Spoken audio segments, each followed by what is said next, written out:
In the White House, President Eisenhower signs the proclamation that makes Alaska's entry into the Union official, nearly 92 years after Lincoln's Secretary of State bought the territory from the Russian Tsar for $7 million. The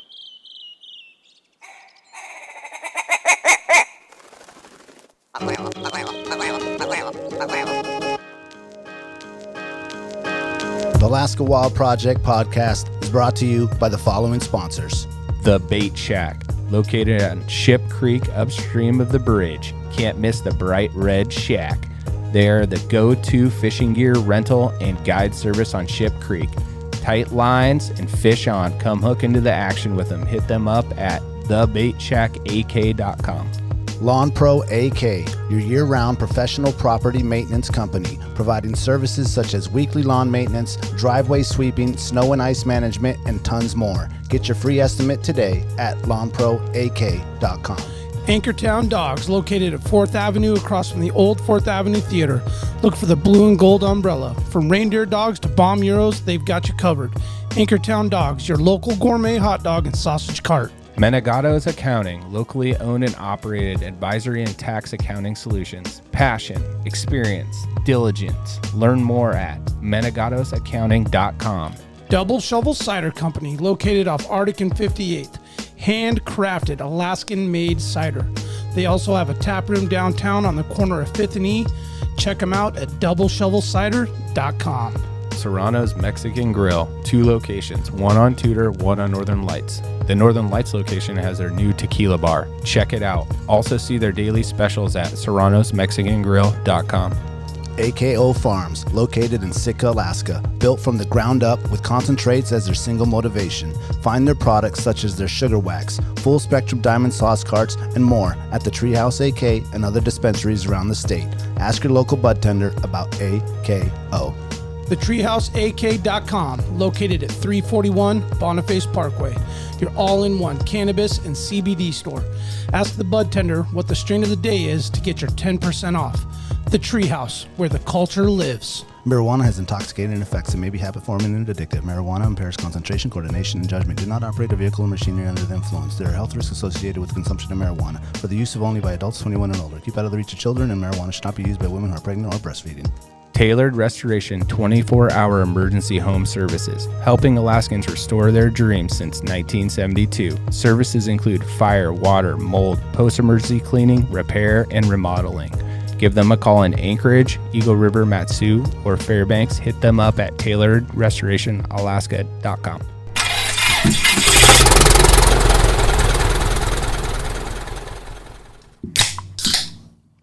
Much better this time. Much better this time. You You think we'd know it by episode 24. Welcome to Alaska Wild Project episode 24. We're going to come at you with another gear overview. This time we are going to do it on backpacks. And once again, if you listen to the bino harness one, we're just talking about things that we actually use and what we like about it, and maybe some of the things that we don't like about it, or little tips and tricks that we see that someone else is using with their bag or their bino or whatever piece of gear they have.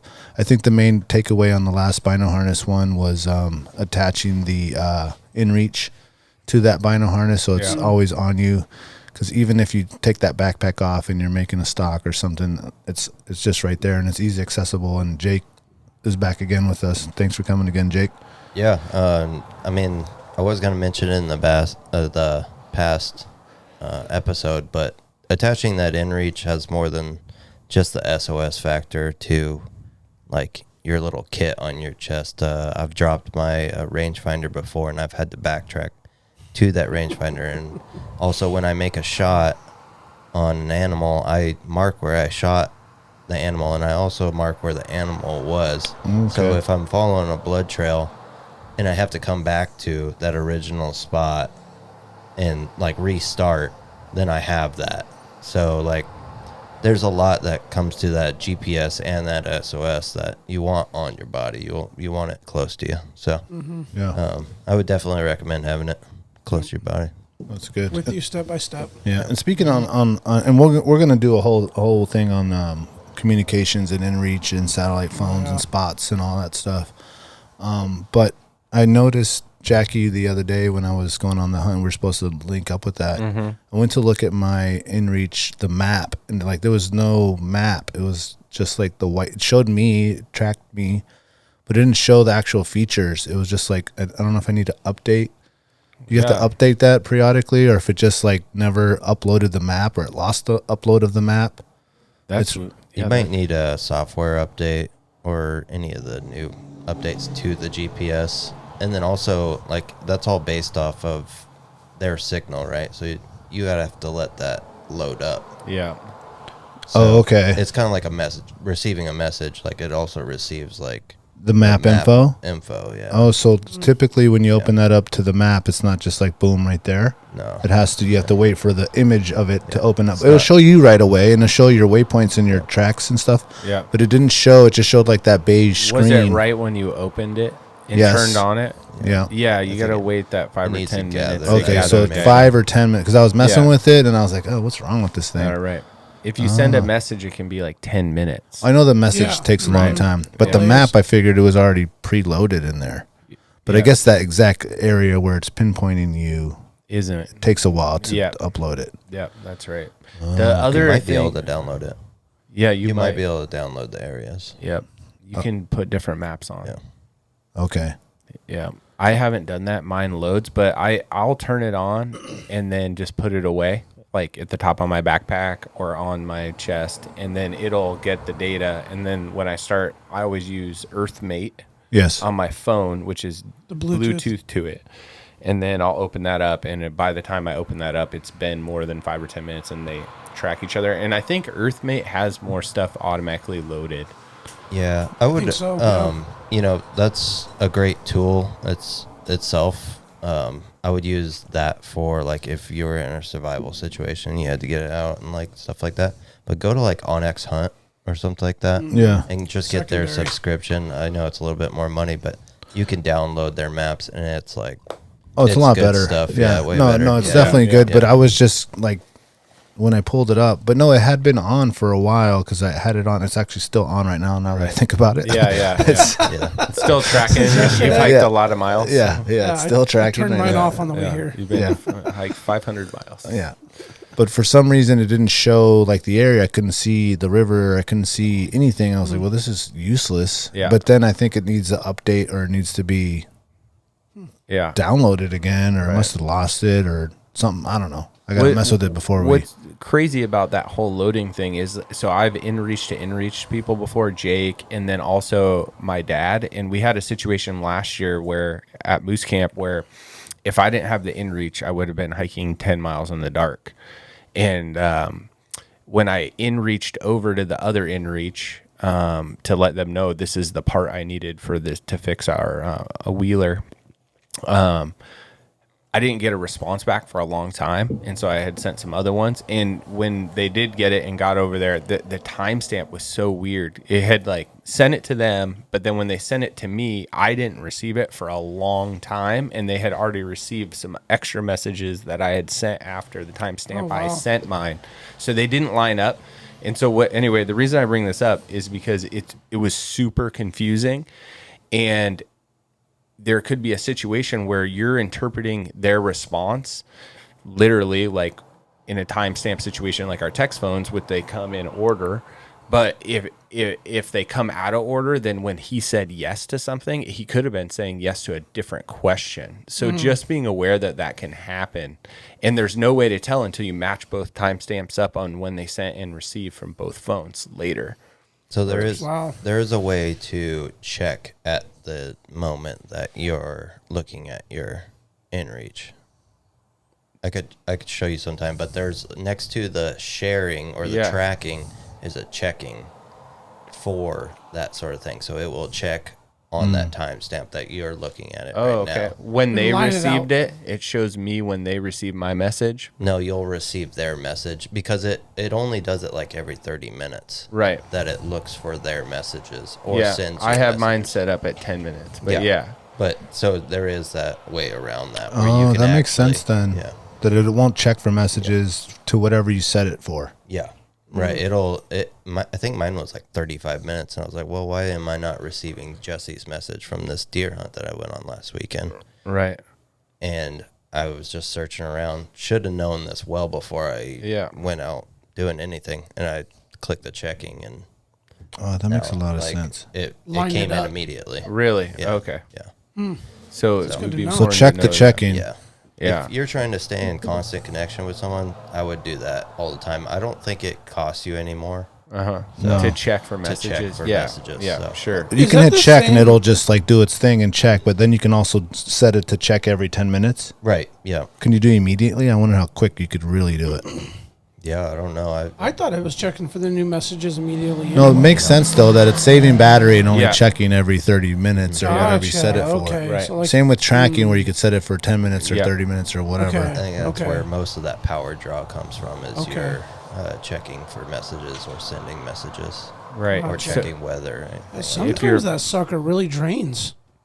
That Garmin, man. It's the interval for the sending your location. So Yeah. like the Oh, man. pilots set, well, you're set I at like set mine 2 or for 5? 10 minutes. 10? Yeah. Okay. And then like if you're hiking, you do it like longer, it'll save Mm. more battery. Yeah.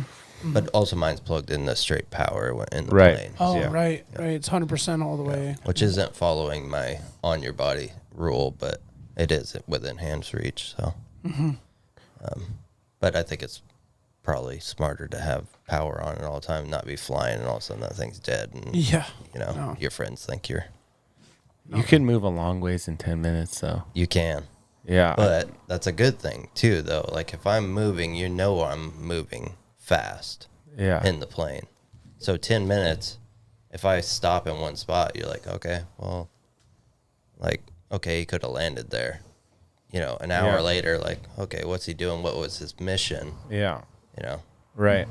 But if it was like 2 minutes now and you're flying at 100 miles an hour, you know, you've only moved 4 miles, right? Yeah. Where you could have moved 12. yeah. And so that radius of search has really changed. I wonder what Not like with the Inreach though, because it pinpoints your GPS coordinates. yeah, unless like something Narrows it happened down. to it. But yeah. Now, what about another question about that? I know we're going into this, but Sure. it says you can do up to 10 minutes is free, right? You know, if you have the $25 package, Yeah. it comes with 10 minutes. But can you set it for a minute and pay Yep.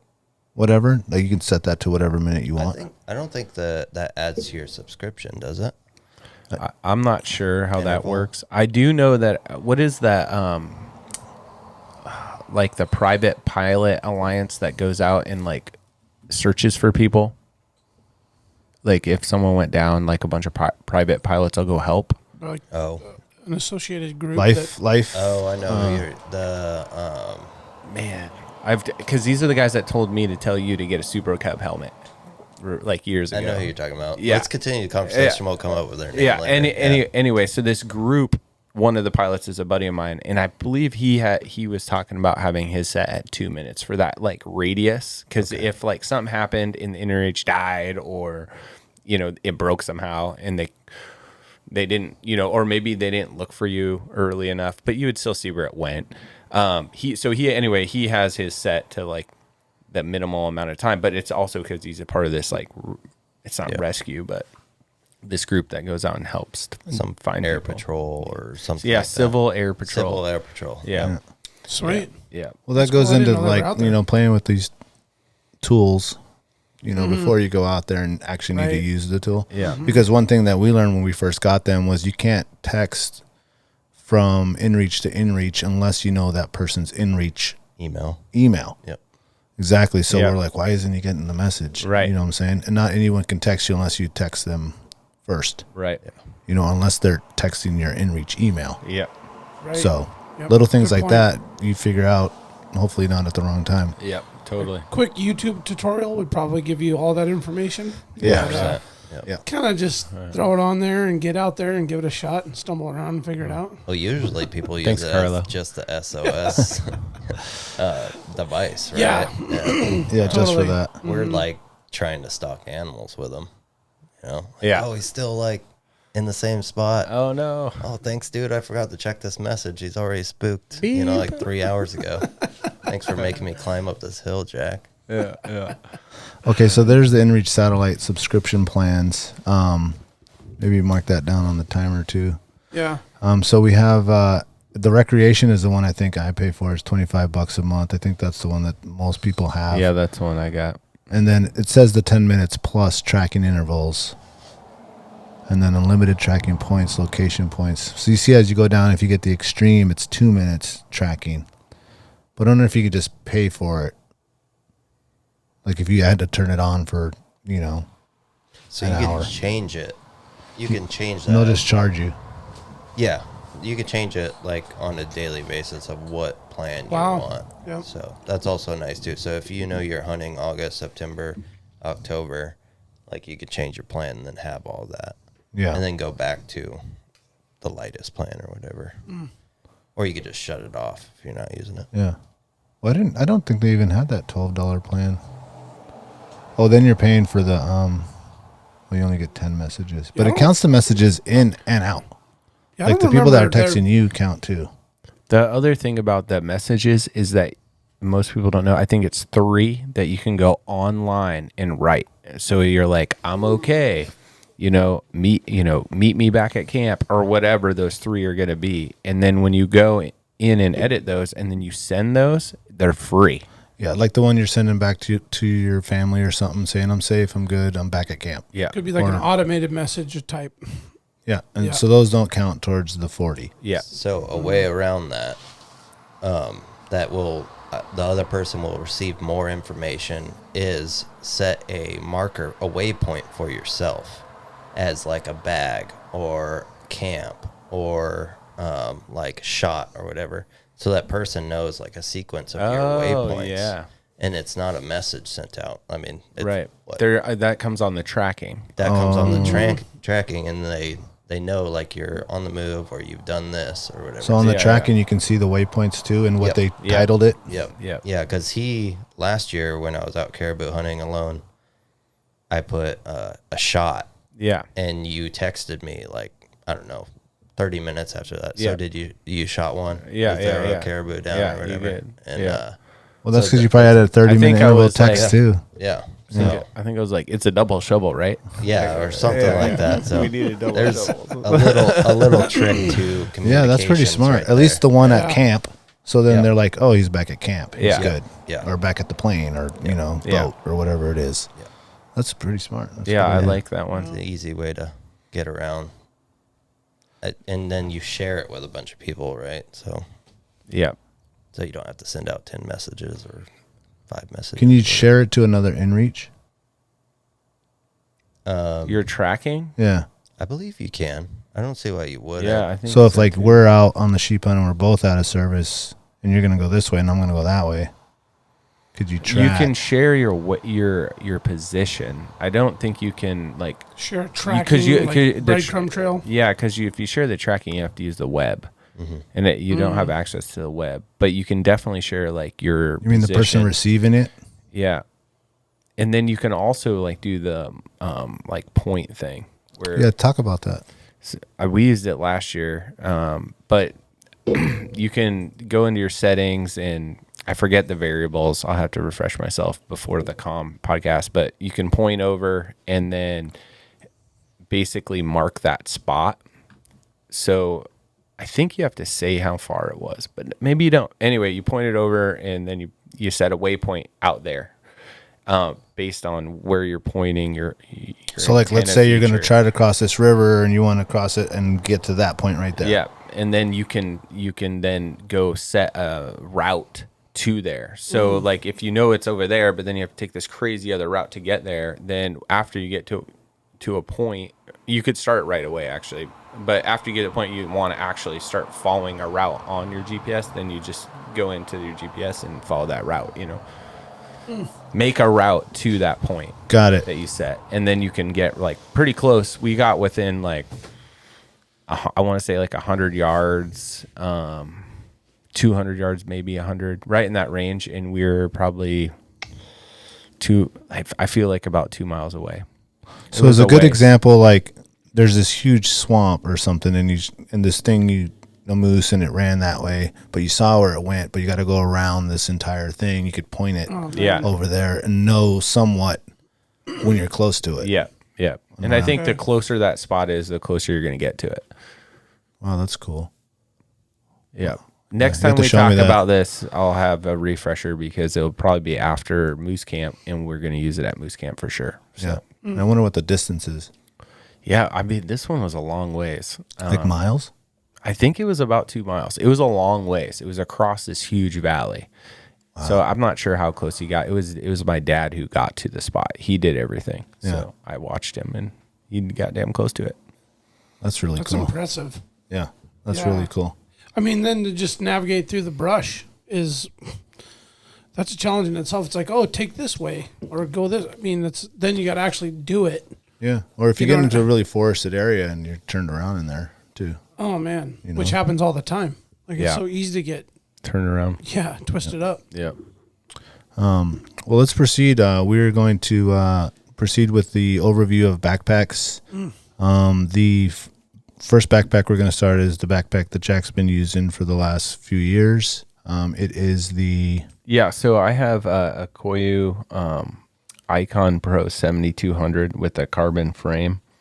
But I also have the Icon Pro with the 3200. So you just can... One of the cool things that I really like about these kind of like bag setups with Kuiu is that there's interchangeable bag sizes. So...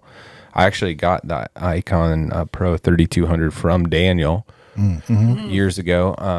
Actually, my dad got it from you, and then he gave it to me. So the 3200 is like a super sick deer backpack. So Jake and I have hunted a bunch of deer, packed them out on Kodiak after boning them out. Actually, some we didn't even bone out. So it's a pretty good backpack, but the reason I left this one hooked up was just to show you guys like how easy. Let's put it on the table. How easy it is to swap over packs. So it's actually pretty simple. It still has the load shelf at the bottom, but I don't use the load shelf on the 3200. You easily could, but there's just 2 clips on the bottom, 2 clips on the sides. No, you say you don't use a load shelf. You like to put the meat in the bag? I have yet to find a load shelf that works for me. Yeah. It seems to push everything so far, your main bag so far away from you, and it messes with, at least for me, like the point of gravity. So it's like the center of balance is moving around too much, and a lot of times we're in slippery conditions, steep terrain, and I just don't want to deal with that. So I usually load the backpack if I can. I have slipped some stuff behind it when this was overloaded, but it wasn't much. It was like a small like front quarter on a deer. Yeah. But it actually for 32, and the other good thing is I use this for day packing. I think like officially like a 3200 is like a multi-day pack. Yeah, it says like a 3-day. Not in Alaska, it's not. This is a day pack. Enough for like rain gear, like survival gear, your kill bag, and then enough to pack out your animal, or at least like part of it, a deer only really. But yeah, so you just undo those quick straps, and then there's this like just a little clip here that goes 2 buckles, and then it just slips off, and there's some inserts up here that are stitched in, and they're heavy duty, and they kind of like hold the weight of the bag, and then it pops off, and I can so this was only what I use for day hunts, and all my multi-days I've been using the 7200. And there's plenty of videos on YouTube if you're looking on how to switch the bag up or how to use the load shelf. Like, this is not the podcast or the gear review on like exactly how to do that. We're just kind of showing you guys like what we got, what we like about it, and stuff like that. What I found was funny earlier on that was, how does anybody ever make that 3200 a multi-day pack? I don't know. I'm like, okay, so you need your sleeping bag and air pad. Well, you don't have hunting gear in it. Dude, I took that 3200 on the but you have no room to pack any meat out. Zero. Like, you weren't going to carry any of that sheep out. It was going to be me and Cisco. And I didn't even have a bag that had enough room. I was just going to... Yeah, you had like the Osprey or something. Yeah, I was going to load, I was going to put a tent on the outside strapped on that shit somehow to put meat in. Yeah. So I mean, they were like, multi-day. I'm like, I feel like it's not even a multi-day until it's like 6,000 plus. Yeah. Right? Yeah. Like, Yeah, I mean, for do you guys me, agree? yeah. I mean, to really pack food and water and... If you're going to carry an animal out. Yes. If you're And not, all then of you that. could go smaller. Yeah. I think Jake was right. Like, this isn't a hunt. You don't bring a hunting gear. You know, if you're just going on a day pack or a 3-day hike, yeah, for sure that's big enough. Not for what we're doing. Yeah. And then we also bring, I think, we tend to go out in harsher conditions because we can't just be opportunistic. Where, like, if you're going to do, like, hey, I'm going to go do Kasugi Ridge, and you're like, oh, it's raining. You know, I'm going to go next weekend. It's Bluebird. Like, you bring different gear. Yeah. Yeah, And, exactly. I mean, you're still going to have a rain jacket, but you bring different gear. And so I think you have that flexibility.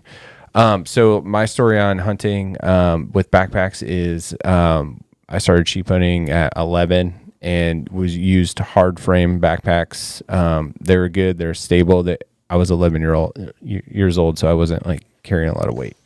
And then as I started being able to carry weight, like at 15 or 14 or something like that, I switched to a Kelty. And so there wasn't really like hunting backpacks that didn't have a metal frame, and internal backpacks had just started coming out internal frames. And so, and who really developed them were like the mountain climbing community. So I had a Kelty, which I loved. It was great. Nothing near like the performance of these like modern internal frames. And then when I was 19, I went to or 18, I went to a North Face like Denali expedition style backpack, which I saved up all my money for my ski resort job, and it was like what I wanted for sheep hunting that year, and it killed it. And I used that until I bought this backpack. Nice. So, and that backpack is still golden. It's just heavy, and it doesn't have all like the modern conveniences, like the load shelf, being able to swap these out. It didn't have a carbon frame. It wasn't one of these separate. This isn't an internal frame; it's an external frame carbon, but it's not like the old school out. Whatever the old frame I think ones the are. frames, yeah. Full frame backpacks.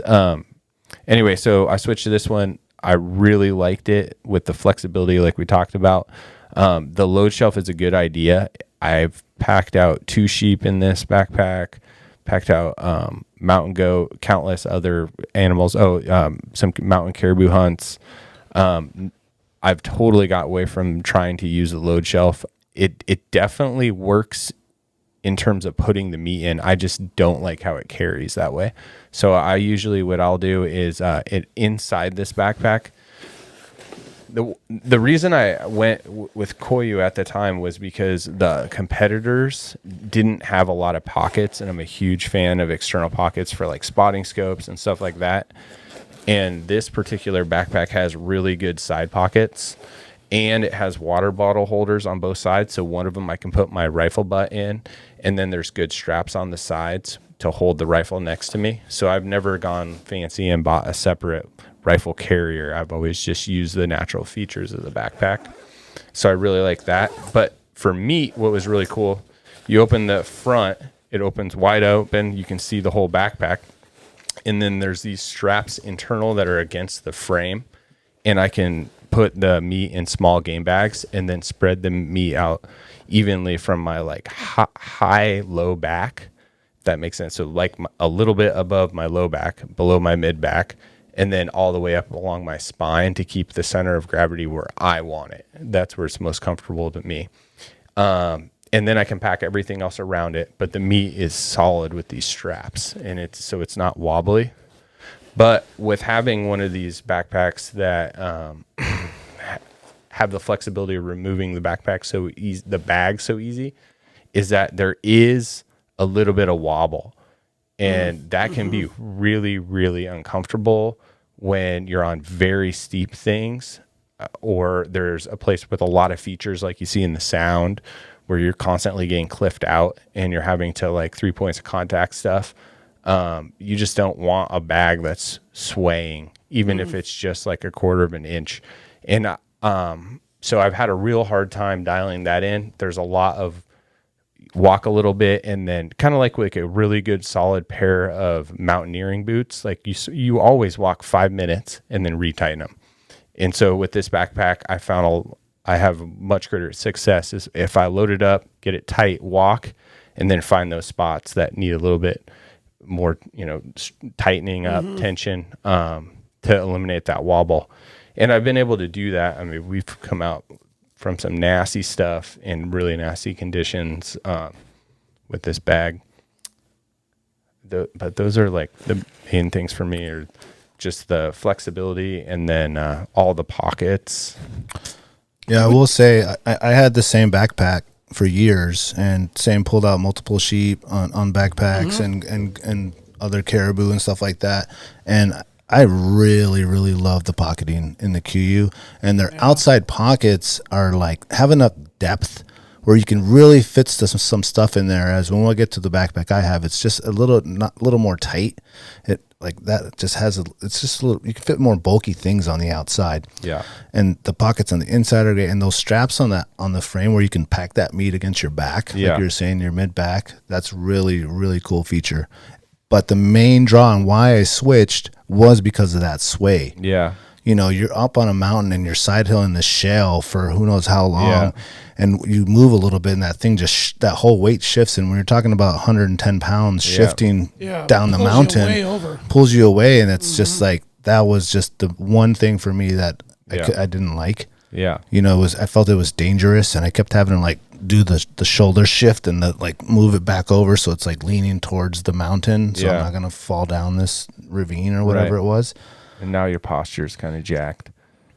I've noticed that on every hunt I've been on with you, and we've carried these backpacks, is that this bag sways, is off to one side, or like, I don't know, it seems like a little sloppy in some sort of way. I'd agree. It's like maybe we never had that much weight, which we have had a lot of weights in these bags, but just having it off to one side. I remember when you had that whole goat in here, or that whole goat rug and the head. Yeah. It's just awkward, right? Yeah. And it always is going to shift off to one side in this bag. Just let it happen. Especially on that one, because we had your bag fully loaded with goat meat, mine with some goat meat, and then the whole goat rug, and then the head was way out the top. Yep. So now it was like super top heavy with that sway, and we're coming down frozen shale with like no snow, and it was goat country, so you probably should have ropes, and but it's done its job. It's super comfortable. And then you can manipulate a lot of things on it, which is nice. You can snug up little things. It has the good hip pouches that I really liked.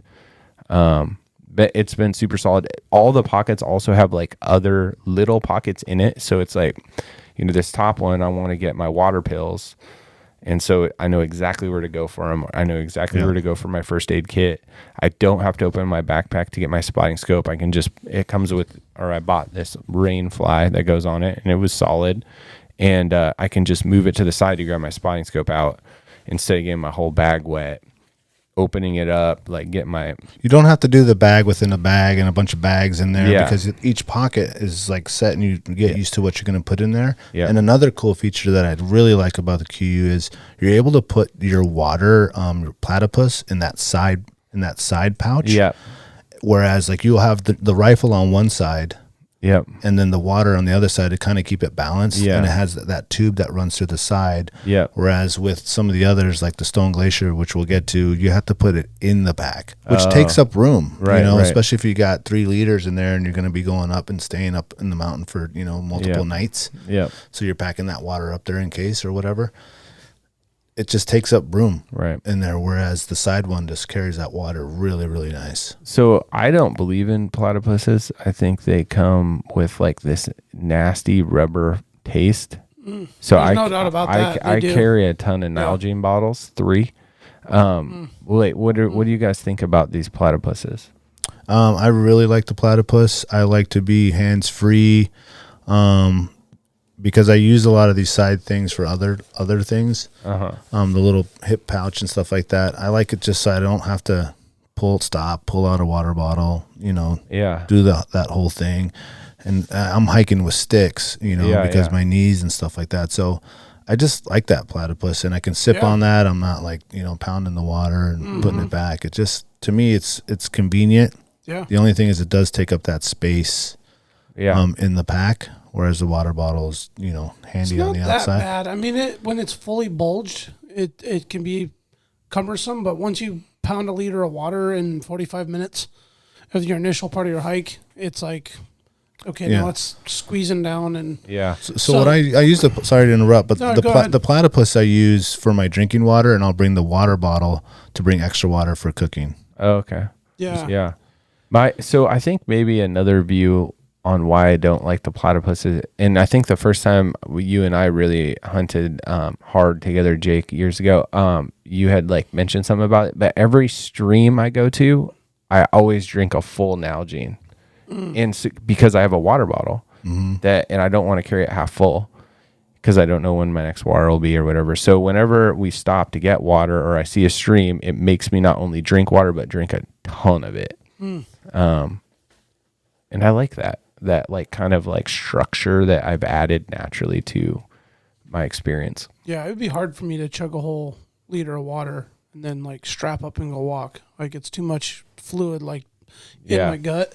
Yeah. So I prefer like the sip, like the chug as I go. I carry a 3 liter. It's a lot of water. Yeah. I think you would actually find yourself feeling better if you did it. Oh, I agree. Yeah. Like if you just chugged it and let the water soak in. Yeah. Yeah, and I have done that in the past where like we're about to make a pull and I'm like chugging to the point where I'm almost like gagging the water out because it's like I can't even drink anymore. But it does pay off 2.5 hours later and you're not cramping up. Yeah. You're sweating it all out, and then I still even have the 3 liters like to suck on when I'm like really feel like I need the water. Right. Or you feel like a cramp coming on, so you stop and like chug that. Now I will say that for me, I'm a cramper.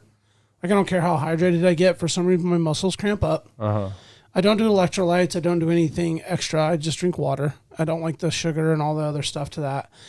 For me, I can have like a weird hamstring cramp, which I get quite often, and also quad cramps. One will start to flare, and I can just stop and like, bam, wait 2 or 3 minutes, bam, I'm good for another 30 minutes.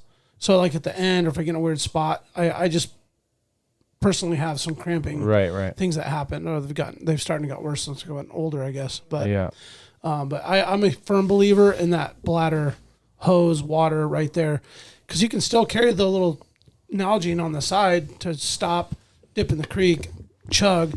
Now I think this also comes from day on stretches where there is no water like that. Yeah, that's a lot different than where I usually hunt. Right. So like where we've gone a full day where there's no water access, you're just going off of what you're carrying. Yeah. That's included drinking for the day, cooking overnight, cooking the next day, and drinking water to the next location. Yeah. You got to take a lot of water with you, and you got to manage it. And so when you have that bladder, you just kind of know you can just plow through that water at least through the day. Yeah. Because you have X amount of water packed on you. One given time I've got 3 liter camel pack, the 1 liter nalgene, or what is that? Are they 2 liter? 1? It's a 1, right? 1 liter. And then another 3 liter hydro pack that's like packs down to like a 1 sock balled up, and then you can fill it with water, and then just like carabiner. I mean, it sucks. Because it's moving around. Sucks to carry all that water up, but if you're going somewhere for a night or two, where you need it. Yeah, because you got to have that coffee, man. You got to have that coffee in the morning. Or the sessy. Jack's about to learn about the sessy. The sessy too, yeah. What is the sessy? We'll show you the sessy. I just don't like how late-night fragile nourishment. they are. The hydro. Oh, Yeah. I've never had an issue with any of them. Break. Okay. I've had them break on me, and then it's just a bad day from there. And it was, What brand are you talking about? Camelback or I think it was or Platypus? Camelback that broke. Yeah. Okay. And I've had several of them, and it was mostly in Really? the military when they would break. And then I've also had holes get punctured in them too, and it was just game over from there. So the Nalgene is definitely. I usually carry 2 Nalgenes. Okay. And one's my like kind of standby, and the other one is the drink fill. And I'll like throw in tablets in one, and then I'll drink the other one. Right? I always have one full at some time. But yeah, I haven't. It's a lot of areas in Alaska. You know you're going to run across streams. So. Yeah. Well, they have more durable platypus. I actually use the platypus brand, which seems thicker, because I was looking at the Camelback. I was like, man, this thing could break, and then all your stuff's wet. Yep. And then that platypus one was a little bit thicker. And then I think even MSR makes like a crazy. So I've had the MSR ones break too, and have holes poked in them. And on hunts where like I needed the water. That sucks, man. Yeah. And your gear's wet. And then your gear's wet, and it's like has a little stream of water shooting out, and you don't know it. Yeah. And it's like Every step. That sucks. Yeah. Now the platypus mouthpieces are super soft rubber and they tear easy. That's the thing I don't like about those. Yeah, more moving versus parts. the Camelback. Yeah, it's like a thicker rubber with like a valve. Yeah. That opens and closes. One thing I find it's funny, I don't think a lot of guys think about this. They take their bag off and they let it plop on the ground. Then the mouthpiece is under the pack, and it pinches. Now it's open and it's just like Draining water. water's just leaking out. But the Camelback has a lever, so you Oh, can like latch. and then latch it, and then that way I got into a routine habit of just latching that thing to the point where I would grab it and need the water and it was closed, and I'm like, oh, God damn it, I have to open it because I wanted it so bad. But it was better that way, because it was when you forgot, you slipped, you laid it down. I haven't had them burst, knocking on that live edge. But I mean, the Camelbacks to me have been rock solid. I mean, they've been durable as hell, and like they've done really well. I mean, maybe I've gotten some that are like different generation improvements or whatever. I've got two, and they've been really, really good as far as my experience goes. Yeah, but I would suggest to bring a water bottle as well, because if that thing does pop and you don't have the right thing to seal that up, I mean, what are you going to put water in? And the hydro, the Hydro pack. You guys know about those long cylinder, like it's a big wide mouth, and it like I said, it comes down about the size of, I don't want to repeat myself here, but the small sock, you peel it open and then crack the top, fill it with water, and that's bam, a 3-liter cylinder bladder. So you can carry that up and be like, okay, I got water for dinner tonight, coffee in the morning, and breakfast tomorrow morning. So it's all in one bag. You got your Camelback that just stays in your pack, and then you've got that nalgene for just sipping and throwing your, wilderness athlete mix or whatever you're trying to put in your stuff. You have that one bottle for that, but then that is like your camp supply. Yeah. And it takes up zero space in your bag, like less than that. Rainfly. Cover, right? Yeah. Oh, like half that that size. Yeah. It's like so a little pretty phone. cool feature. And those hydro packs are pretty thick and thorough, and they have a nice top on it, like the same top as a small water bottle. Yeah. And you can fit a lot and stuff it wherever. And I think something about them too, they're like, they can be frozen and they could be because sometimes you get up there and it starts snowing and it gets frozen and then it defrosts and it doesn't like wear into the material. Yeah. So it's made for that. So that was the Kuiu. That was a 7200 Icon. I don't know if we ever really... Yeah, we did. We did mention that. Okay. Yeah. And then now they got the 7800. Yeah, I don't think you can buy the 7200 anymore. No. Now they got to a little bit bigger to the 7800. Before we shift gears, I was just curious about that shifting thing, because I've heard that from every single Kuiu bag owner. Awesome bag, great compartments, great organization, good quality bag. Everything checks the boxes, but that weird swaying kind of slop has always been an issue. So I'm curious, maybe anybody listening to this can pipe in, throw us a message or something, and let us know some info on that 7800 and find out if that has been straightened out. Because it'd be right. If the new ones do it, like it's the perfect bag, but that's an issue, right? Wouldn't you say, Jack? I mean, it's been a good bag, but that part sucks. Yeah, I mean, I wouldn't replace it because of it, but it's definitely not a feature I like. Yeah, it's the downside to the bag for sure.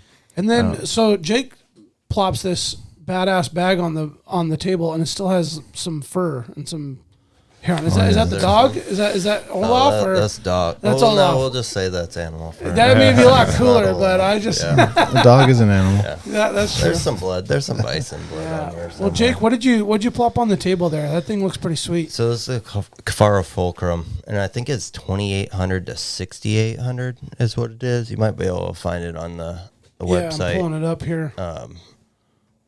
but super well built. The whole Kifaru itself is just a great company.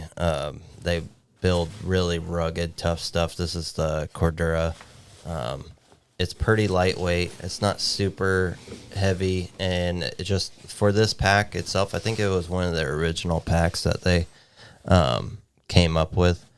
But it's like a day bag into like an expedition pack itself. So you have these two big pouches on the outside that are like kind of sort of your day pack stuff.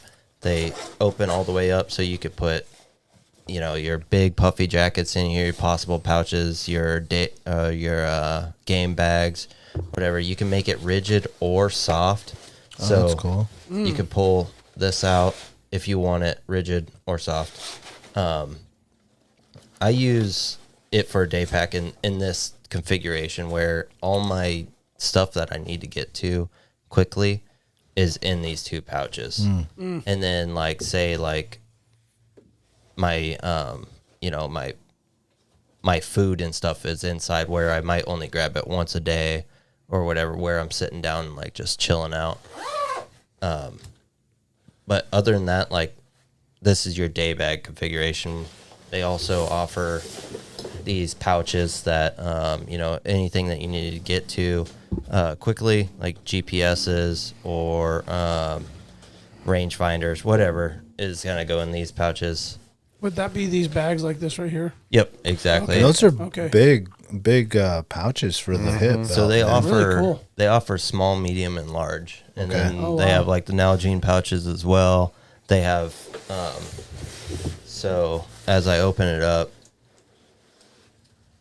No, you pull it up. It was 7,800. Is that what it was? 78 on the latest Fulcrum. Yes. okay. So it is, what is it, 2,800 to 7,800? There it is right there. 78 on this particular Fulcrum. Yep. Maybe then they made that smaller one. Maybe they don't make It just folds down, right? Yeah, You it take just off folds different down. pieces Yeah. to make it. So total it's 7,800, but the main bag is 6,000. Okay, got you. Yeah. All right, nice. So they also offer bigger pouches like this. This is one of their large bags, and I just throw whatever in there. So I got some snacks and some random stuff in there. But and then you get in the main pouch, and it's pretty humongous. Oh wow, And I yeah, like- it gets really tall. Yeah, super tall. I like how much you could just fit in there. You Holy can smokes. fit a crazy amount. You can Yeah. fit all your camping gear and meat in there. Inside, doubt. inside they have pouches as well, and then That's a moose hindquarter there. yeah, So that's the bag that's 6,000 cubic inches right there. Just yeah, that big just ass this big bag. main sack. Yeah, and they have the ability to add more to this whole area right here with the molly. So the same way this stuff is connected on these, you could probably add Two or probably two or end. three more Yeah. bags on there. More than you can carry. Yep. Yeah, more than you need. And you have the center zip versus Yep. Jack's Just the top Kuiu load. is horseshoe. Yep. So they have where it can open up all the way, super easy access. That is badass. You can put your Nalgene in here or your Platypus. platypus in here. Oh, it if you has a wanted to. sack. Okay. Has a sack.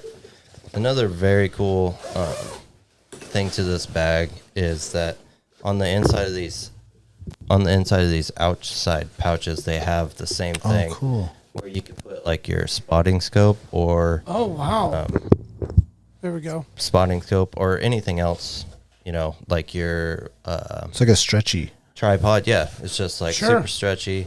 Anything you gotta grab super quick, you could just Yeah. have it right in there, and it could be up against the pack. And one of the things that this setup does for you, what we were just talking about with like the his slot. bag, the slop, is this locks it all in. So you'll attach your top, which can be closed up and pulled in as well. So you can have it as tall as the bag can actually be. Yeah. Where it's towering over the back of your head if it needs to be. Right. Right. And then you can close this in, and that eliminates all that slop. It just sucks. Is there a sucks it lid? Right in. No, there's no traditional lid. That's the lid that that's the holds. bag that you added to Yeah. it. But they have attachments where you can put another lid on here. Like there's different lids that you can put on here. Got it. Other than that, like the bag is pretty simple. It's like you got your day configurations, and then you got your main pouch that just. Do the wings come off if you want them They to? do not. They don't. Okay. Yeah. This is also the frame on this is detachable, and this fits on any one of their bags. So, and I don't know how many bags they have. It's crazy amount of bags that they have. But anywhere from their like smallest bag to their biggest bag, this frame works with it. Look at all this cushion here. Yeah. You got a lot of cushion, not on just on the shoulder straps, but on the back. Yeah, upper back. Yeah. And it has a really nice lower back. Yeah, and that was the one thing when I was looking at bags. I looked at this bag too, and this big back support sometimes is too much for some people. Yeah. It depends on how your back curves. Yeah. And it just seemed like it was a little bit too much for me. I had to get used to it. And like especially with this like material, it pulls your shirt up and then it starts like rubbing your back. Oh, because it's like a non-slip. Yeah, like a non-slip, right? And sometimes your shirt just works its way up, and then you like have kind of like a, I don't know what it's called, but like a road rash type of thing. Oh, okay. Yeah. But the hip belt, super great, super padded. Another cool thing about Kifaru is they, when you order your bags, they get your height, they get your waist, they get your inseam, and your chest size. So this is tailored to my body, this frame. So that's another thing that like kind of just gives you a little more. You ordered direct from Kifaru? Yep. Because I know that Barney's was selling that bag when I was looking. I don't know if they still do. Yeah, so I think they were just selling the bag. They're not selling the frames. Oh, okay. I could be wrong though. They might have the frames there. And if you go through Kifaru and you're like veteran, it's veteran owned, I believe, right? So there's a discount to veterans. Oh, that's cool. Now, when you're gonna pack meat, you put it inside. There's not a meat shelf. It's just put it all in there. There is a meat shelf. Yeah, I've never used it. You can't see it on the camera, but same thing as the Kuiu bag. There is a meat shelf. You can take off this frame and just use it as a meat pack. I've never used it. If I was just using it as a meat pack, I think it would be awesome. But, so if you take that off, there's actually a flap that comes down like a real meat shelf. Yep. Because the Kuiu one doesn't actually have a fabric that comes out. It just, you're supposed to do a V on the bottom of the bag, and that kind of creates the meat shelf where it doesn't have the fabric that comes out. You can do the same thing with this pack where you push out the main pack and put the meat on your back. I don't think I would ever do it just because it just like pushes everything out and like the mountains we're on. I mean, this bag, we were talking about it, or we had it happen, but we were hiking down from that goat hunt, and I had, 3/4 of the meat, probably. And I slipped, or that shale broke loose where it was frozen, and Jack said I flew down.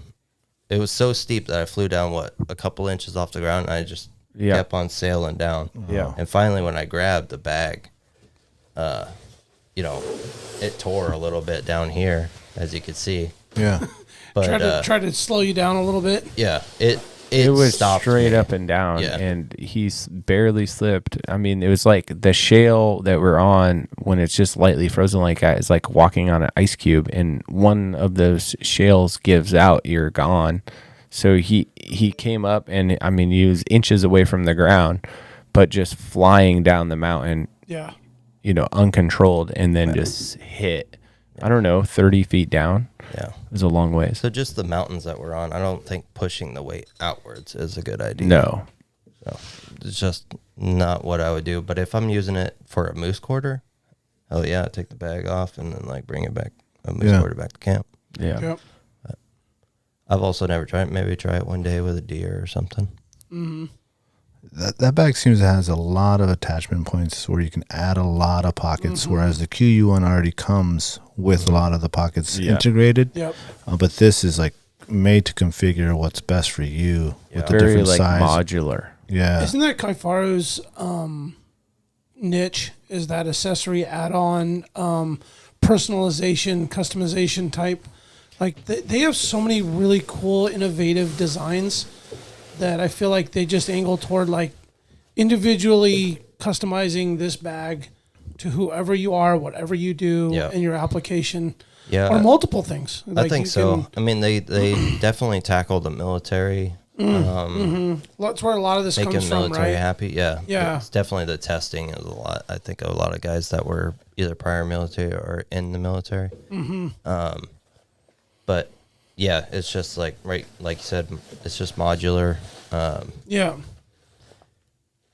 I don't know. They have a bag for everything pretty much. Yeah. I love this, how the center zipper versus so I just have the top loader. Yeah. Traditional top load. I can still put a pile of stuff in there. And it's got 2 compartments. It's cool. But this, having just one mega load is nice, because this is where it's like, I just need to haul out a deer and a half while my other buddy's going to haul out a deer and a half, all quartered up and ribs folded. And you just need to pile it in there and carry it back to the boat. Yeah. And that's just awesome for that. Like, it just... Yeah. You can just literally zip that thing open, slap whatever in there, right? Kind of in a quick. You don't got to get real fancy with it. You can kind of plop it in there and. Or just like your sheep hunt, you know what you're going to be grabbing on a like routinely basis. When you sit down, like there's things in your bag that you want to be able to grab quick, and then there's things you don't want to fight through to grab that thing, right? So like the big pouch, you put all that tent, that sleeping bag, that pad, that raincoat or whatever. Or you have, like, you know it's going to rain today. You have your rain coat in here, and you have your rain pants in here. Yep. And you got a puffy on the other side. Or, just ready to go. Or you got your bipod and your... It's almost like a mini day pack on the outside of the main pack. Yeah. It's... Yeah, I love this bag. I'll probably, if I ever tear this one up, which I guess Just put a patch on that. Thought durability would be, like, through the roof, just from the feel of it. But there's, I guess if you fall down a mountain, with a 20 yards with a bunch of weight on it, it's probably. And like this one, you could just get stitched up. This little tiny. Yeah. Yeah. You got the tent grabber on the bottom here. Sure. Or a big air pad or whatever. Yeah. Foot pad. Awesome bag. Cool. Definitely recommend it. Seems very versatile. I've never really seen a Kifaru bag really in person this way. I've seen them at Barney's, and I've checked them out online. I mean, I follow them on Instagram. Like, love the company. I love their whole message and like what they're doing. Seeing one in person, this is a very rugged bag, thick zippers, thick buckles, very thick stitching. Maybe it's lighter than it looks. It looks like a heavy pack to me. It's not very heavy. Yeah. I mean, you can pick it up. Yeah, you pulled it out over there, what the weight was of it. Oh, yeah. You had it pulled up. It's definitely reasonable. Like, it's not like a heavy bag, but it looks like it fits the build as far as a multi-use all-around mountain hunting Alaskan pack. Yep. And the fact that it can probably haul the majority of an average-sized moose quarter. Yeah. Like a big 1,600-pound giant bull quarter, probably not fitting in that bag. Yeah. But you could put a shoulder, you could put, or you can take the bag off, obviously use the frame, but... Yeah. I would say if it's boned out, you're putting the whole quarter. You could put a whole quarter. Oh, absolutely. No yeah. And it just seems like you can use this bag across the board for anything from just a quick day run to a 7-day. And it's a lot to be said for that, because then you don't got to go buy 3 bags or 2 bags or whatever. There's nothing wrong with that. I love multiple backpacks, don't get me wrong, but to have one that's just kind of a one takeout deal, I think there's a lot of value to that. I would say like the Is that indicator? We're moving on. Okay. So when I want to say something, it's time to throw the call out. Okay. I got it. It's your call. Well, I thought it was a pretty good point, though. No, it was. I was just messing with you. Because I happen to be the guy that has 3 bags for the 3 things. So I'm saying the one bag is actually good when you do it. I don't do that. So sorry, I made your table dirty. That's all right. Bag to use. That's all right. That's a good bag. We'll transition over. The Treehouse AK, your one-stop dispensary located at 341 Boniface Parkway Be sure to ask the bud tender about their deal of the day, because honestly, there's always something good on deck. And guys, listen, this is where the culture lives. At the Treehouse, their dedication to servicing consumers has been developed through a lifetime involvement in the cannabis culture. They're committed to providing the highest quality products at whatever value your budget affords, while always maintaining the deep-rooted principles that have carried them this far. Their focus is on relationships over transactions, and you can always depend on them to treat you with respect you deserve. Hit them up at thetreehouseak.com. You must be 21 years of age to enter the store.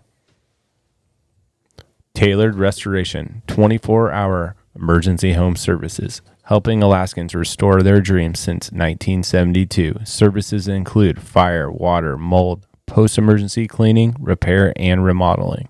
Tailored has an emergency response number with trained professionals available to help you at any time, day or night.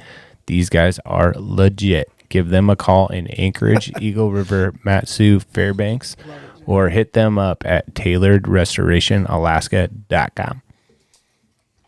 Serrano's Mexican Grill. Since 2008, Serrano's is Anchorage's own new generation of old casina. Their menu showcases the passion and love of their rich heritage and unique family recipes that have been passed down through generations. Serrano's goal is to embrace and display traditional flavors. Using the best ingredients that are available, they focus on making everything from scratch daily. In-house menu includes handcrafted corn tortillas, Serrano's salsas, carne asada marinades, and chorizo. But don't take their word for it. Experience the tradition and sabor for yourself. Locations on Tudor and Northern Lights. And the tequila bar is in the Northern Lights, and they're looking to open another one in the Tudor location.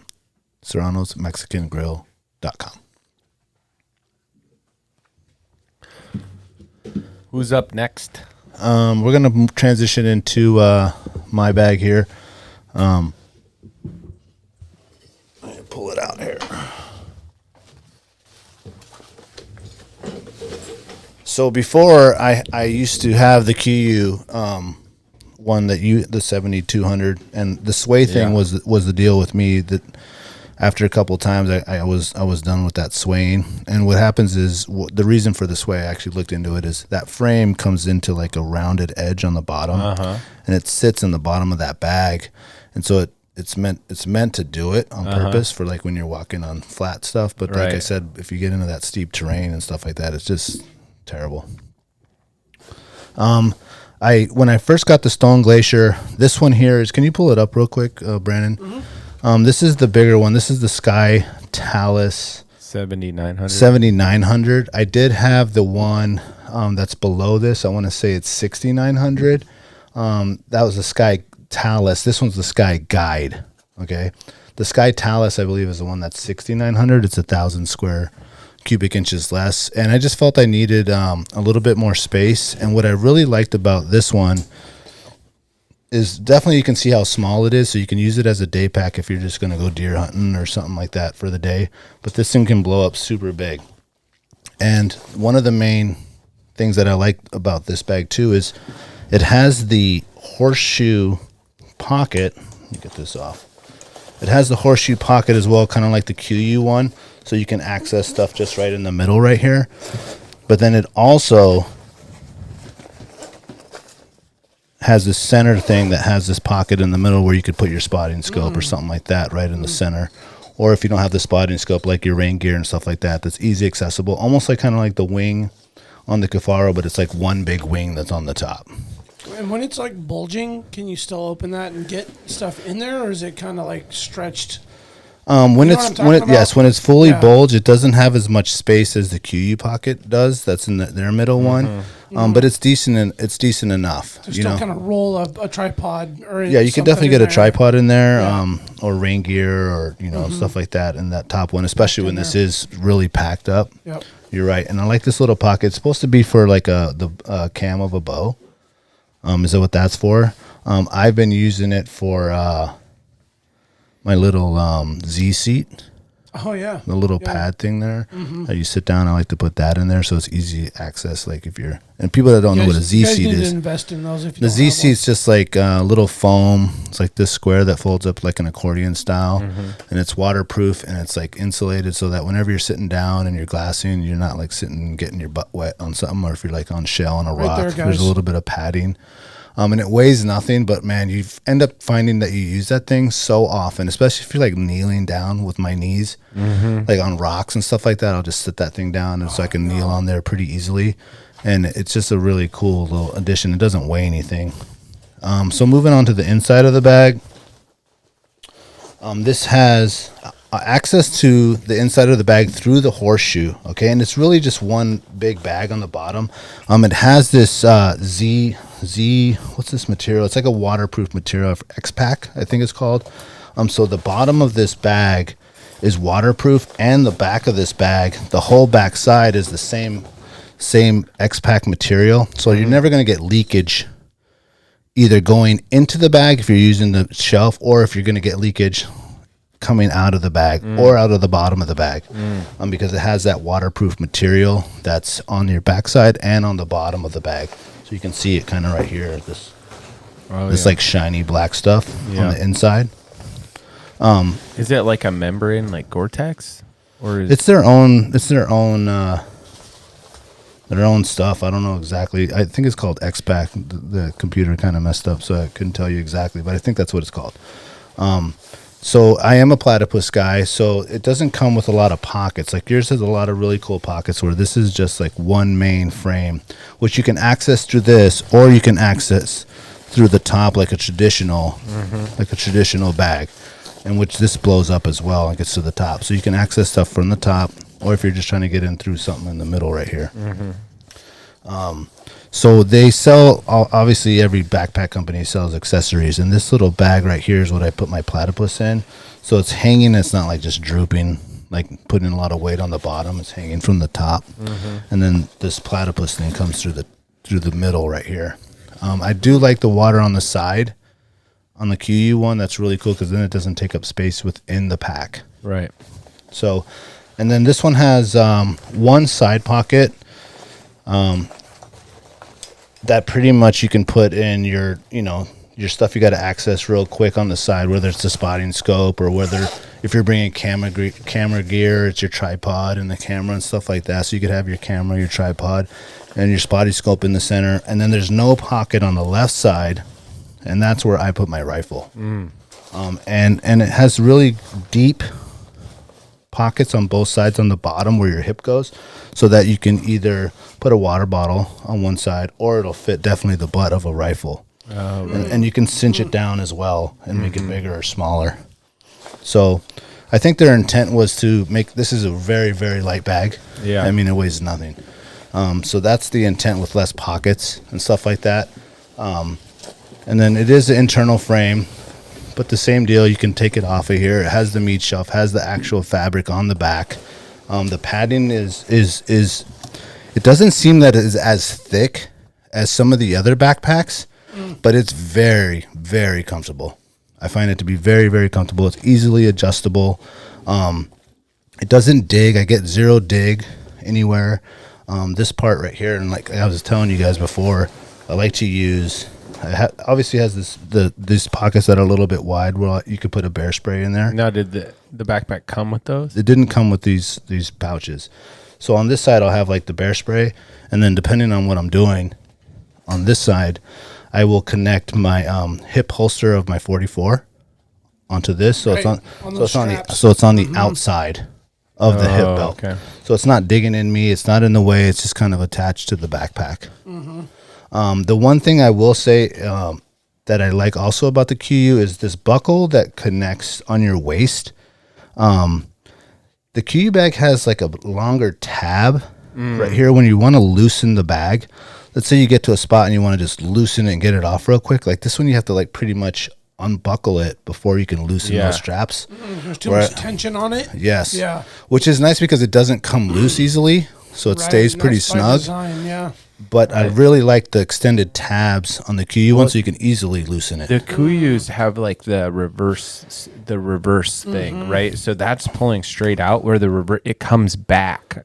So So this is a pull forward to tighten. right, and So is all of them. That Kuiu one is too. The difference is, if you look at yours, this little piece right there, it's just like half an inch longer, which just makes it easy so you can stick your fingers in there and do that quick release. Totally. You know what I mean? Just makes it easy. But this bag, man, when it's fully packed, it's snug, there's like no sway, dude. It's like latched onto you, dude. And you can snug it up real good. And like I said, these are all easily adjustable. This lid is really nice, and it comes all the way off. So on some trips you don't need to bring it. But that holds a lot of stuff in there as well.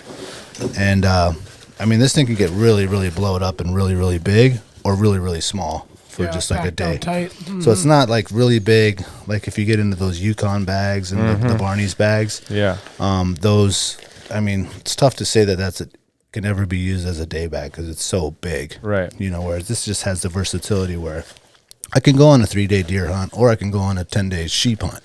yeah, You know, with the Absolutely. same exact bag. right. And just like any other bag, there's a lot of little attachments and mollies. Molly. So The other really cool thing about the Stone Glacier concept was the dude Kurt was hunting in Alaska a lot and also in Montana, but we deal with like a lot of going through alder trees and stuff here. So having that like sleek design that the Stone Glacier, it has that for a reason. It's to slip through all that brush and other vegetation that can really give us headaches and get hung up less. yeah, when you're going through that Vietnam and that brush, like this thing isn't getting like tangled up on stuff. Whereas if you look at that Yukon and you have that hard frame and it has those Points sticking points, up. like that stuff's Yeah. gonna get stuck on things. Hung up. Yeah. Yeah. Yeah. Although I have noticed that like the hardest alders to get through is the ones that you have to go under. Yes. And Yes. so like the tallness is that's the hardest part. Yeah. I don't trying have a to tall like bag. dip under Yeah. that, Yeah. right? Yeah. The height. Yeah. Yeah. Mm-hmm. And the added cubic inches is on that height on Yeah. this bag. Yeah. So it's really like a tall but skinny in your Yeah. back. It's not like really wide. Whereas you'll look at some of the other bags, like even the Kifaru one, it's more like Yeah. a shorter and wider Yeah. versus like skinny and tall. Jake, Right. is that what yours does when it's like loaded? Does it go more out like width wise? Yeah, those wings, if those are loaded, those will be wider than I am. Okay. But, But that center weight and everything is It good for you. stays, yeah. Yeah. Right where I want it, yeah. Where the tallness is on these, like when you're heavy loaded, you want that weight up high. Up high. It makes Yeah. it feels so much better. Yeah. And then when you're in the mountains, obviously it's great to have it up high because you're not having to lean over, it's not Yep. pulling you one direction, it's straight up above you. Yeah. You kind of control it. Yeah. But yeah, the slenderness for getting through the alders and stuff is great, but I wouldn't say the tall stuff or the tall Yeah, bag. it has its applications, definitely for sure. And it has the thing on the bottom to strap, extra stuff on the Tent. bottom, the tent down there. Yeah. But These yeah, are tried and true. These Stone Glaciers really put themselves on the map the last, 5 years? yeah. They've probably been doing it longer. I'm just saying, as far as from being the, avid outdoorsman, casual gear junkie. I'm into gear, but I'm not like super over the top technical into knowing every single new thing coming out. These guys have definitely been more in your face over the last 5 years, coming out with packs that a lot of guys are shifting over to and using, and that tells me that they're good packs. That they're the comfort level is yeah. by far Yeah. the best I've tried for this size pack. Yep. I like this material. It seems very tough and waterproof. Yes. Yeah. Yeah, it's very, and like I Another said, this, level of Cordura. It's like Yeah. a different. It's like a lightweight level of Cordura. Yes. Cordura. Mm-hmm. Yeah. but still durable, And it has the waterproof zippers, which is really cool. Like this is like that yeah. waterproof style Makes a big zipper difference. on the front. And Almost on has the like a thing. membrane. Yeah, it Almost feels like on the laminated inside. on the inside Yeah. there. Which keeps Yeah. it more waterproof. Yep. How's it do with like shedding water? Does it bead or? Yeah, it beads. It beads actually really well. Yeah, you got pretty soaked last year, didn't you? Before you put your pack cover on. Yeah, and nothing got wet in there. Yeah. I mean, once you get into the torrential, like all day, it's going to rain all day. Yeah. Well, then when we got into the brush, and it was not only rain, but it was the Yeah. wet brush. That's Well, what really gets you wet. Yeah, You and walk what's into really wet what really brush, gets you know? stuff wet too is when you go to lay it down, Yeah. and then Yeah, it's just sitting yeah. on wet moss or wet, tussock. And that's what's cool about this with that waterproof back and bottom. It's like water's not going to get in there. Yeah.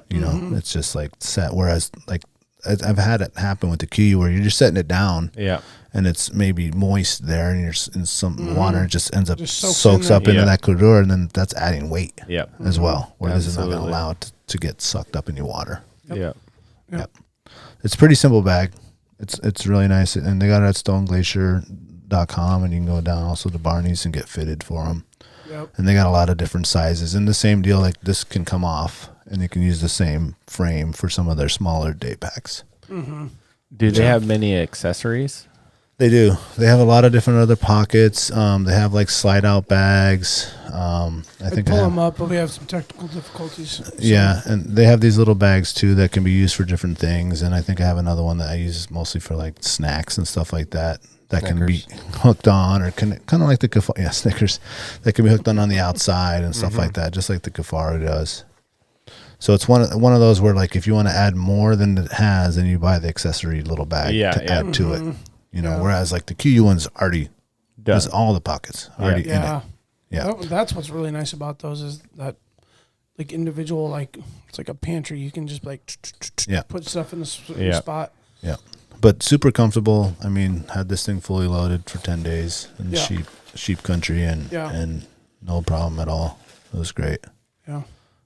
Great product. Yeah. For sure. Before we jump into yours, I'm just going to highlight the Barney's the Frontier gear. Actually, I want to grab this off of here. Yep. Yeah, let's do that, man. How'd you get your hands on this bag though? This is a buddy's bag. Oh, okay. Yeah. So this is the Yukon. that Could you thing's pull it out brand- without seeing up there what it is? This thing's huge. This is, I want to Brand say, new out this of is the like an box. 8900 bag. And this, I mean, and what I'll say with this Yukon bag is like, this is for moose hunting, and this is for long expedition trips. And it's really for big boys. Yeah, I mean, good it's a point. big bag for me, but if you're a 220 plus, you're a big guy, you're 6'5", you're 250, like this is the bag that you want. Like this is the bag that's going to fit you. This Yukon the padding is amazing. It is one of those frames. It's not an internal frame, it's an external frame. Our buddy Cisco has been using this thing for years.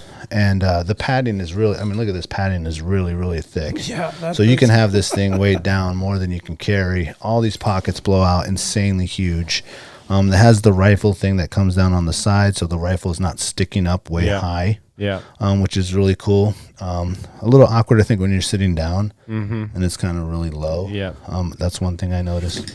But the little clips, you can hang off little things on the edge of that, and there's a lot of comfort to this bag, and there's so much room. This is probably the biggest backpack you could buy.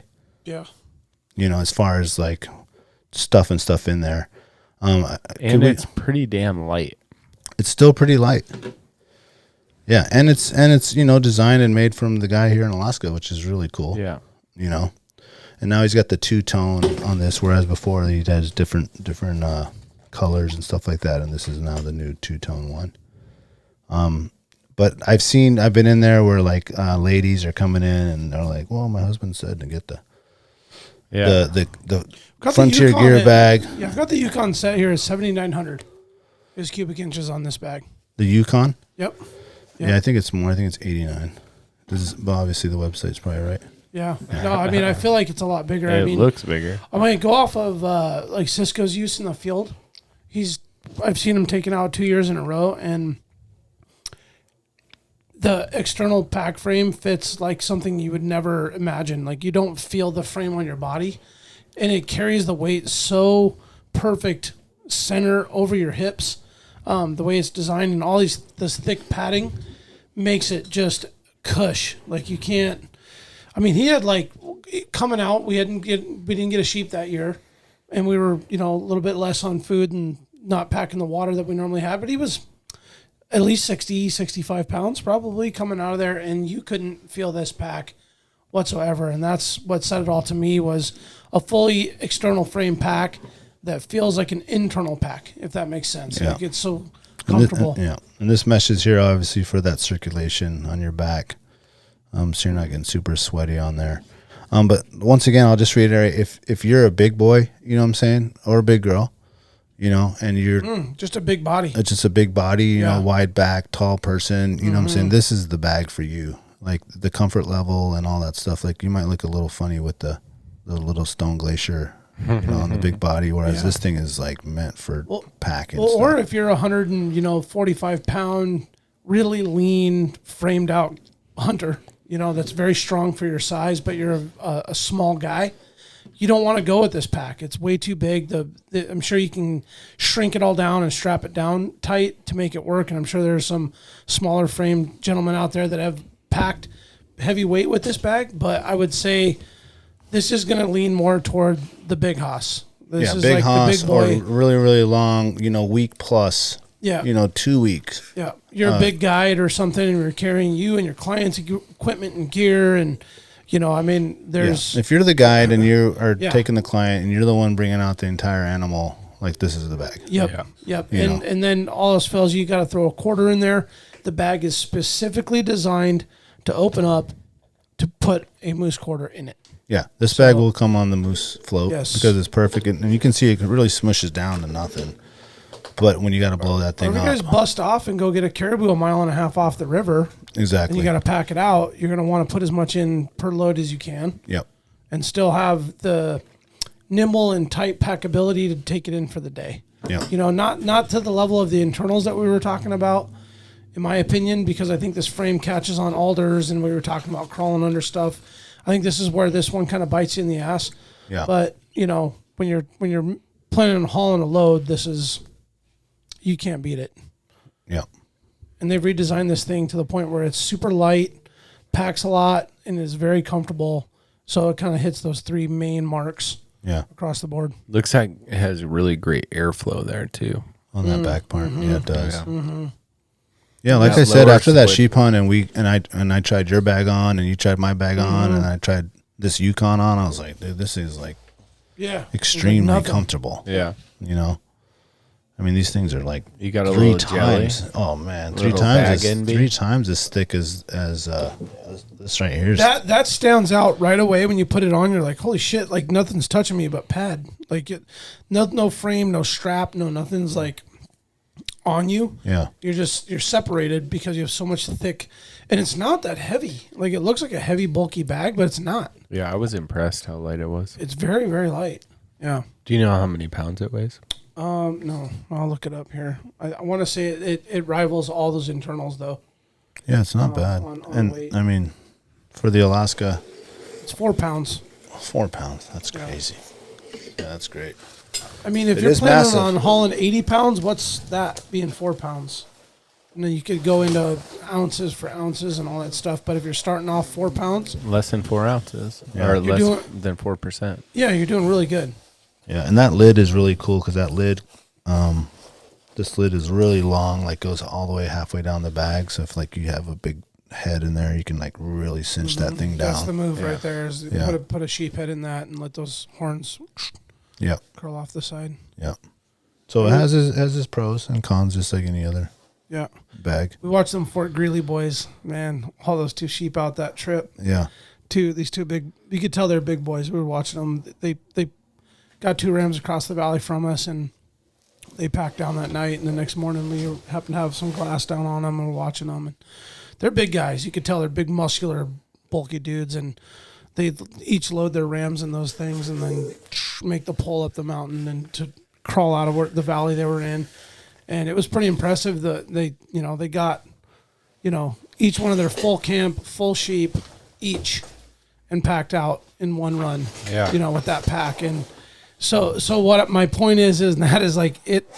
If your body can handle it, it will pack it. Yeah. You know, I think there's a lot of guys that go, "Are you crazy? I do a shuttle. I take meat and then gear, and then I can't haul the whole thing." Mm-hmm. Again, that 150-pound guy, Yeah. he can't put 130 pounds on his back. Yeah. You know, he might have to. So, but yeah, it'll do it. It'll do it. This is the one you bring if you got to pack your buddy out. Yeah. I'd love to have one. I'll have one day. I mean, Yeah, I mean, you'll find the use for it. yeah. You know, or borrow your buddies if you're. I mean, if I was to pick a bag right now to go to the store with whatever choice I wanted to pick for a sheep hunt bag, I'll grab that bag. Yeah. All day long for 10 days, you know, especially if I'm hauling a larger tent. You know, we always take a teepee. Yeah. You know, we're never taking a 2-man tent that's like this big. We're taking, you know, so. Until this time. Yeah. No, I'm gonna bring that stone glacier. It's not. It's like this big. And a No, teepee. it's not that small. We saw it. We matched it up. It was like Compared to your two, man.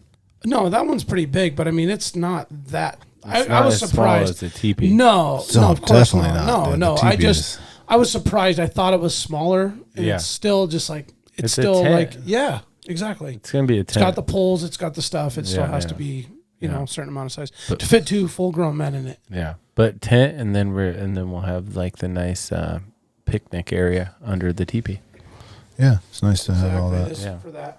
Yeah, or that spike camp if you got to. Yeah, we'll bust hike up it there. to the top, and yeah. All right, Brandon, what do you got? Yeah, I'm bringing it. All right, so my pack is I feel like what I equate it to is like the ultimate starter pack. Like this is the first big game expedition pack I've ever purchased.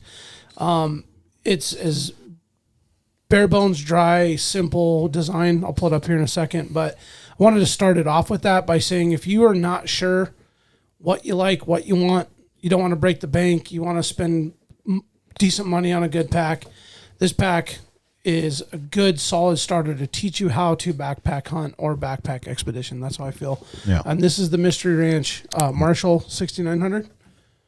69. Okay. Yep.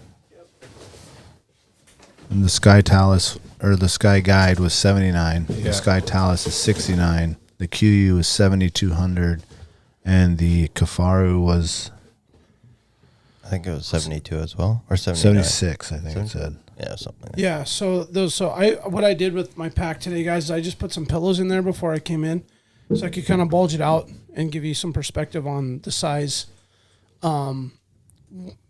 Roughly packed. I mean, this isn't like fully bulged. It packs down super, super tight when it's just for a day trip or you're just putting it away in your garage. It packs down super flat, super narrow. Traditional style pack where it is a top load, where it has this upper sack that can, you guys notice these buckles on the backside? You can actually detach this 100% off. So if say you want to just bust off and do like a quick stock, or you want to take some like immediately, day gear with you, you can take this off. It has a little buckle on the back, so you can actually throw Does it it on. have like a hip thing too? It's like a fanny pack. Oh, yeah, It's kinda that's what cool. It turns into. Nice. Yeah, so you can take that and bust off and take off with you for the day, and then you got these upper latches that'll give you access Let me turn to- that mic a little bit. to the top here. There we go.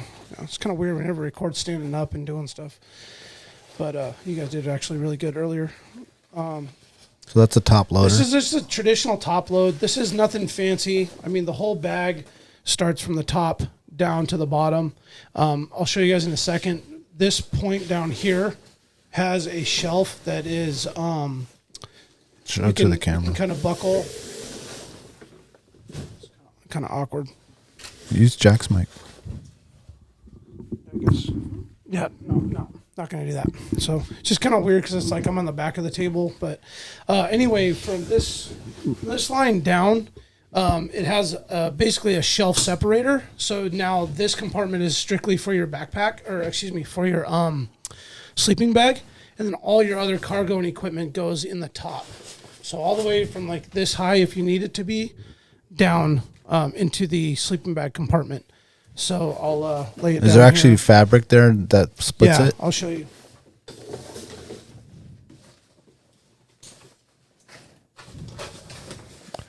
Oh, Yeah, there's my a zipper old- there. Oh, so you can access just that bottom part. Correct. Oh, that's So I'll cool. pull this pillow out, and then now I'll show you here. Well, people that can't see. Yeah, if you guys look, there's like an extra little shelf separator, and then it opens. So maybe the last Some quarter of the completely bag up. has a zipper Right. that opens up, so you can access your sleeping bag or something light that you're sticking Yeah, back in. correct. So you can have your sleeping bag completely separate on this bottom compartment, and then load your tent and your gear, your food.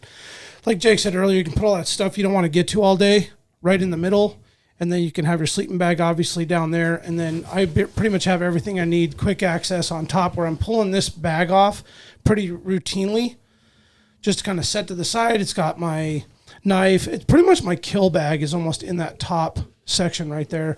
And then what's really cool about this is it's got the side pockets you guys mentioned a lot on the other packs. This side pocket design is pretty sweet because you can put, again, one side you can put your rain gear, the other side you can put your bino tripod, on this side, and you can put your big scope over here on the other pocket. And then one other really cool feature is when say you got something where it's like in the middle of your bag, you kind of know where it is and you need to get to it, which is a pain in the ass. But this bag has a side access right into the side that takes you into the main compartment. So you can get into like, oh man, I need this like thing that's in the middle, or or you need to stuff something kind of last second into the side or whatever you're trying to do. It's got this kind of cool side access compartment, which I really think is a cool feature. And then again, what's pretty classic about these are the load shelf feature. So this bag becomes separate from the internal frame, which you guys can see is right there. It becomes separate, and then it extends about 6 inches away from the frame. So you can essentially load a like elk quarter or a smaller moose quarter full bone in, like slipped right in between the main compartment bag and the frame, and slip it right in there. My thought is if you had to bone out a whole sheep and then you had snugged it in there with the hide, that now you'd have this bag would be so bulged away from your torso and the frame. I haven't done it, so I'd like to see or know somebody that's done that, because I feel like it would be really awkward. Like I can see putting a whole quarter in where it's a bone and has structure and it's kind of like tight, and then you can pack the load next to the load shelf. I'm curious to see what like a bag of just bowling ball of meat, which is loose and kind of clumps up. Like we carried our moose out boned out, or our sheep out boned out, and they were like a sock cylinder or whatever. And then I'm thinking about a hide and a head and the whole thing on there. Like I'm kind of curious to how it would really pack and how kind of awkward it might be as far as the load goes. And I've had this bag for like 6 years now, and so as you guys can see, these shoulders straps are flat. Like look how flat these things are. So this thing is worn down, and I would say like starting last year, this thing started to cut into me pretty hard. And so I'm starting to consider the idea of an upgrade. I'm going to run it one more season. I went and talked to Kevin about it, and he said, hey, come on in. Let's like reposition it and kind of adjust it. I've adjusted it and repositioned it and changed the yoke and adjusted everything. It's got a really cool, so it's kind of hard to show in the camera with this thing, but it's got a cool feature in the, I'm not going to dig it out right now. It takes a few minutes, but it's got a cool feature where you can actually pull this little slip out and you can adjust the yoke up and down with this Velcro adjustment. And I've gotten it. What do you mean by the yoke? So the yoke is like the position of the internal frame. You can adjust the bag to the frame or the straps to the frame up and down. The shoulder straps? So you can raise this load up and down. Got it. On the actual on the frame. bag, you can raise it up the frame. Correct, and it's got this Velcro thing that kind of like breaks. I'm trying to remember. Oh, yeah, it's right here. Yeah, I've got it adjusted to me right now, so I don't want to like really mess with it too much. But especially someone to be using it pretty soon. But it's a great setup. Again, I think it's got a lot of buckles. It's got a lot of different features for plugging stuff on the side, connecting stuff. I've always been able to carry everything. You've seen it. It's always been inside the bag. I've never had anything hanging outside the bag like a tent or an air pad or anything like that. I've always been able to snug it in here somehow. But I'm yet to pull like an entire animal out. Like we got our sheep a couple years ago. We did it in shuttles. We did meat and then gear and then kind of worked our way to the truck. And so it was a little bit different deal. But all in all, this is a good bag. It holds a lot of stuff. You can pretty much get a 10-day hunt, food, gear, water, the whole nine in this bag, guaranteed. Like I've done it multiple times, and I know it'll do it. It's pretty much stood up. I haven't torn a stitch. I haven't broken a buckle. I haven't had any like technical difficulties in terms of its like structural integrity. Outside of the fact that, you know, after now 5-6 years of use, it's starting to kind of dig into my torso and in my shoulders, and so I'm starting to wonder if, you know, is there just a point where the strapping on this pack just starts to just flatten out and start to wear, and so the comfort level is now changing. But yeah, I mean it's a good bag, and I think it's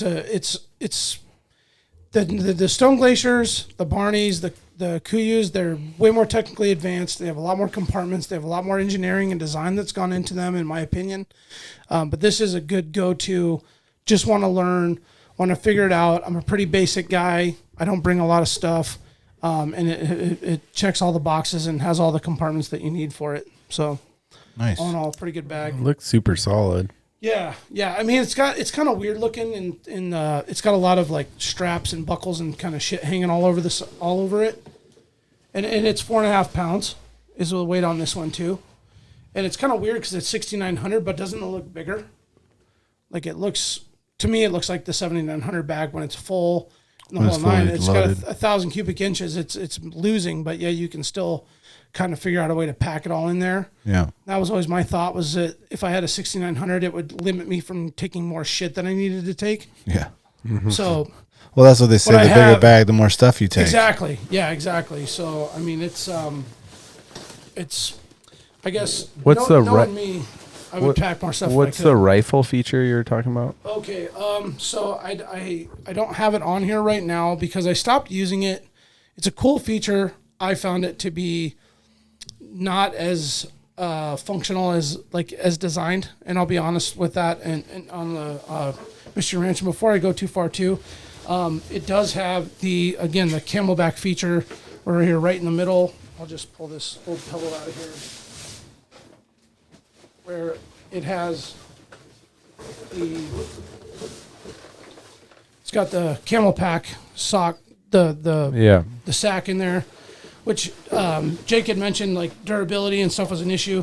This thing has a really thick stitched sack where once this goes in there, you can really stuff stuff in there kind of aggressively with straps and latches and things that'll go in there and kind of like want to gouge on it.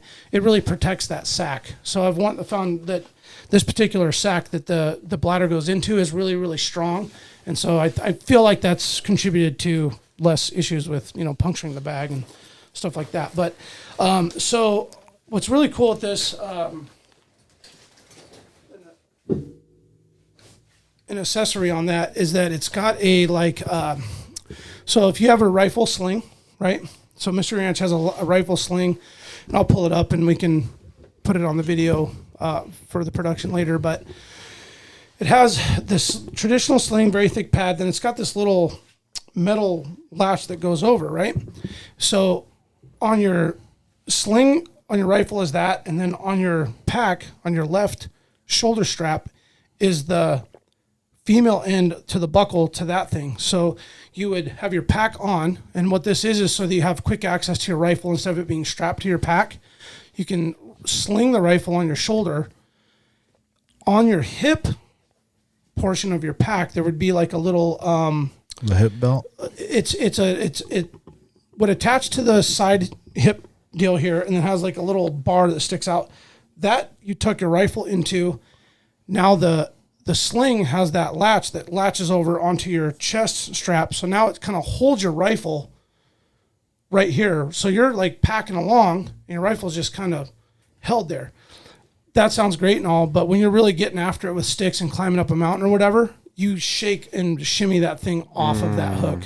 Okay. So now it slings off and it's still kind of connected right here, but now the rifle's dangling. So kudos to Mr. Ranch. Great idea. It made sense until I field tested it, and it was like constantly falling off to the point where I just simply stuck it right into the side socket,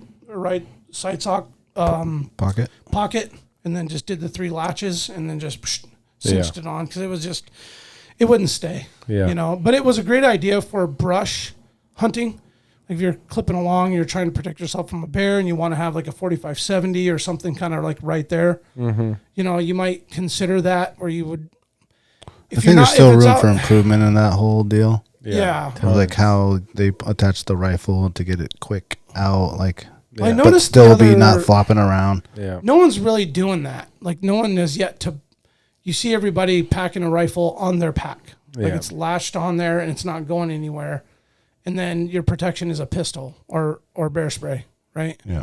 So I would say outside of like carrying the rifle the entire time, that might be another good option if you need really quick access. Say you're a guide on Kodiak and Raspberry and somebody shoots an elk or something and you got brown bears all over the place. Like I could see maybe having that really quick access, but you know. Yeah. They haven't mastered it yet. No. I've looked at a bunch of the systems. Nothing really looks like real practical. No, and it won't stay. You know, if it would stay, it would be really cool, but it just won't. It'll stay enough like going straight. Yeah, but if you're climbing up, exactly, moving down, having to jump over rocks, it's not going to work.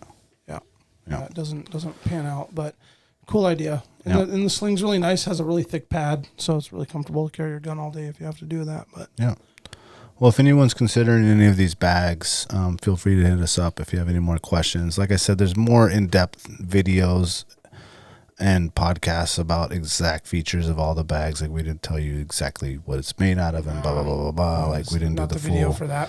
Full that. Just like this is what we use. This is why we like it.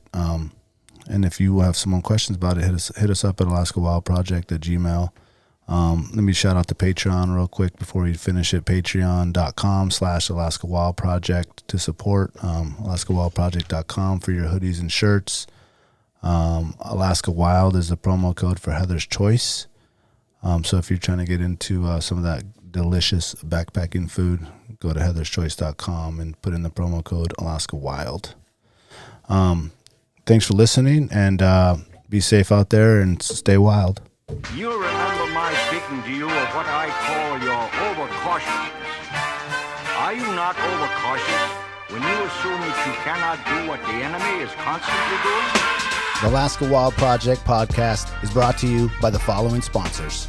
The Bait Shack, located on Ship Creek upstream of the bridge. Can't miss the bright red shack. They are the go-to fishing gear rental and guide service on Ship Creek. Tight lines and fish on. Come hook into the action with them. Hit them up at thebaitshackak.com.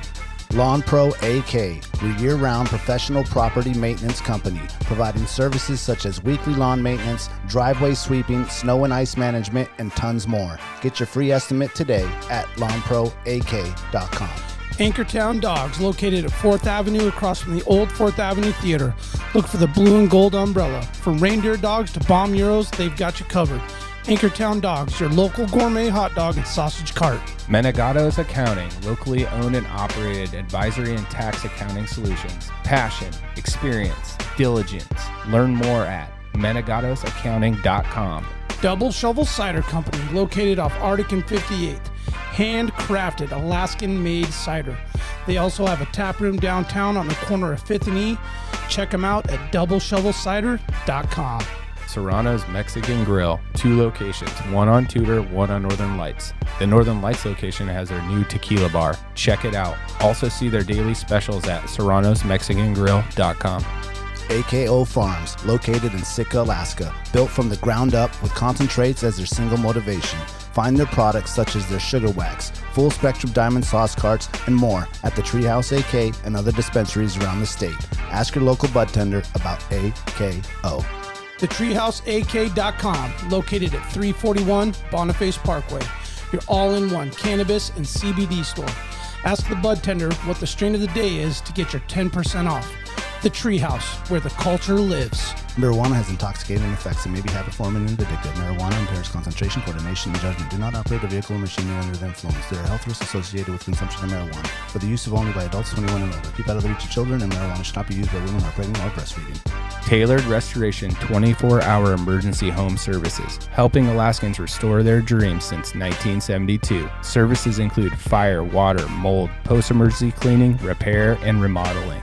Give them a call in Anchorage, Eagle River, Matsu, or Fairbanks. Hit them up at tailoredrestorationalaska.com.